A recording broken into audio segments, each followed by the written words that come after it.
What's up, family? Keke Palmer is opening up about the limitations she felt were placed on her as a black child actress at the start of her career.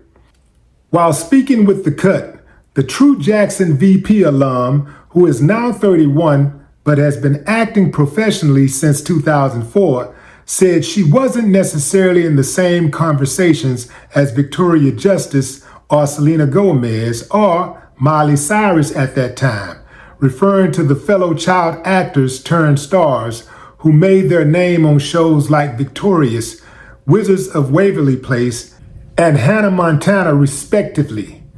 It was very much that black show, or that's Keke Palmer, the black girl on the network, she recalled. She added, "There's a loss of innocence that comes with the awareness that you're treated differently that I'd accepted a long time ago."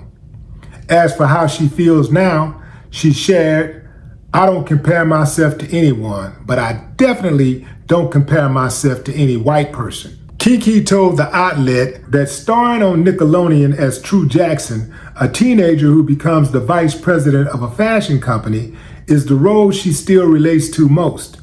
She was climbing a corporate ladder, working a grown-up job as a kid, she explained of the role, which she played from 2008 through 2011. "I felt the same way." She noted that True was making it happen for herself independently in the world. Growing up with that character, it bled over into how I wanted to grow up, how I wanted to deal with life, she said. Keke, who landed her breakout role in 2006's Aquila and the Bee, said that her parents were very cautious about the roles she played as a young black child, noting that they turned down the opportunity for her to work on Half Nelson. Per The Cut, the role ended up going to Sharika Epps. After Aquila and the Bee, Keke said her parents didn't think it was a good idea for her to play a drug dealer. I don't think that's a good idea either. I mean, you want to kind of keep it going, keep the innocence thing going for as long as you can, right? You know, you want to kind of milk that thing. And as a parent, you want to try to preserve that innocence for as long as you can, because you know real life is coming real fast. I can totally relate to her saying that, you know, talking about how it took some innocence away from her, coming to the conclusion that, you know, these people treat you differently based on your race. They treat you differently. If you look at their shows, most of those shows got little white kids on them. Like, most of the shows are like probably 98% white. So imagine when we put our kids in these situations and they have to go out there and compete just to get a role. They got to compete.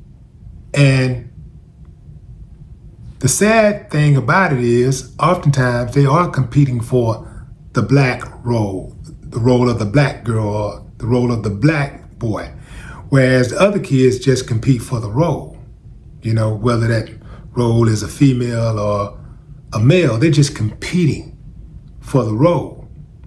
Same thing with the shows. They have to compete for advertising dollars. And oftentimes when these brands, I'm talking about the brands that we spend money on every day, when they look at the show, even if the show has a larger audience, the show that stars a black kid has a larger audience, oftentimes they will give that show less money for advertising. Yeah, they'll spend less money on advertising with that show, even though they might have a larger audience. This is the type of stuff that Hollywood actors who are black have to go through. They also have to go through having a big show, a top-rated show, and getting the legs cut up from underneath them. Oftentimes, their shows get canceled without any explanation. Typically, you cancel a show because the ratings are bad. Let me show you how cold-blooded they are. Remember the show Modern Family? I remember when they were trying to push that narrative, Modern Family, it's the mixed families, the gay families and all this stuff. They was trying to mix it, saying this is the modern family. Even in the name, they were trying to brainwash everybody. It's all propaganda. Even in the name says modern family. Who doesn't want something modern, Modern family. So they start off with the name. And I remember when that show first started, that show had horrible ratings. If I'm not mistaken, that show had horrible ratings for at least the first 2 or 3 seasons. But they kept it on the air. And you know why? Because they had to push that narrative. When they want something to work, they'll hang in there. They'll just hang in there when they want it to work. But also, here's another thing that a lot of black actors have to deal with. Besides having a hit show that's comparable to their counterparts and being totally underpaid, they have to deal with the fact that oftentimes the executives don't want to give them residuals. Yeah, and if they do get residuals, they lowball them. Some of these white actors, once they do a hit show, they can live off those residuals forever. And I'm talking about those residuals be big. I heard that the Friends crew, I think they get like, $1 million or something like that, an episode in, what they call it, in syndication. It's some high number, don't quote me, but it's some really, really ridiculously high number.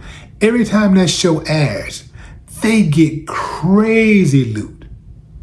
And I get it, they got the numbers and all of that, but there ain't a show starring a black actor that's remotely close to those type of numbers. And that is because in their mind, because you're black, you don't deserve it. Now, I know somebody's sitting up here watching like, man, this guy's always making everything about race. That's because everything is always about race, sucker. It's always about race in this country. You think we wake up looking forward to some racial hatred? We don't get a kick out of this, but I ain't gonna be silent so you can be comfortable.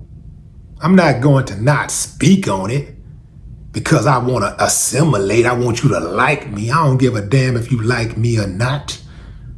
I'm going to tell it like a TI is. If you don't like me talking about racism, go out and do something to mitigate racism instead of trying to call out the people who call out racism.